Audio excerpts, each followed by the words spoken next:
الجزائر، حيث أودع الرئيس الجزائري عبد العزيز بوتفليقة ملف ترشحه للانتخابات الرئاسية في المجلس الدستوري بعد جدل واسع بشأن وضعه الصحي وعدم ظهوره لدى إعلان ترشحه للانتخابات الرئاسية.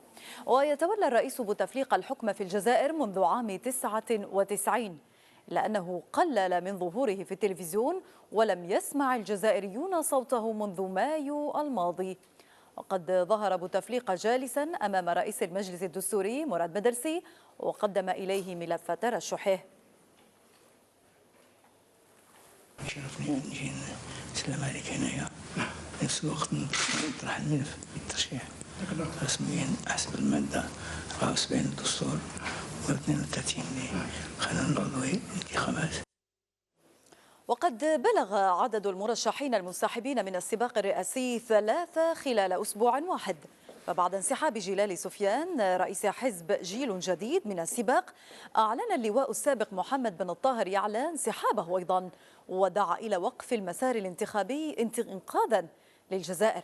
وقد أعلن رئيس الحكومة السابق أحمد بن بيتور انسحابه أيضا من سباق انتخابات الرئاسة المقررة في 16 من الشهر المقبل.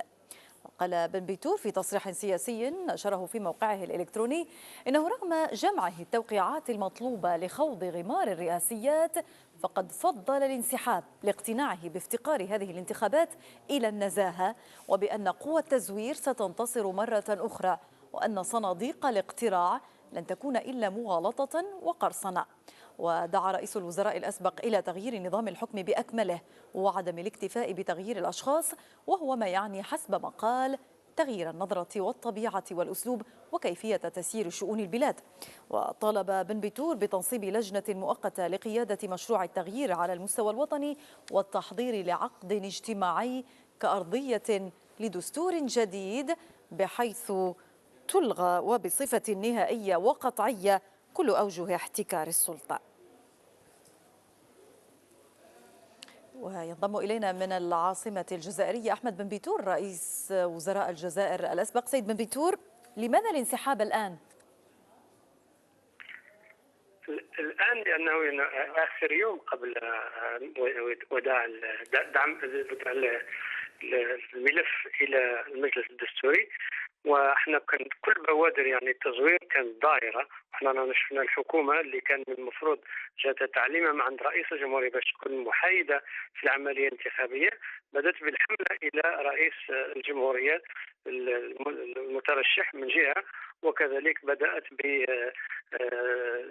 بتحضير الاستمارات 3 ملايين استماره، وانتم تعرفوا باللي لو ننظر الى 3 ملايين استماره معنا 2000 استماره في كل بلديه.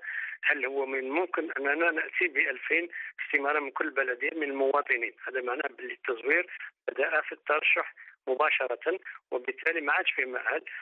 لكن سيد بن بيتور، ربما تريثتم قليلا قبل اتخاذ قرار الانسحاب من ترشحكم في الانتخابات الرئاسية. هذه العوامل التي تحدثت عنها ليست جديدة، ما الذي استجد؟ هل ربما الترشح رسميا من قبل الرئيس عبد العزيز بوتفليقة هو الذي ربما كان يحول بينكم وبين اتخاذ هذا القرار وقررتم في النهاية الانسحاب؟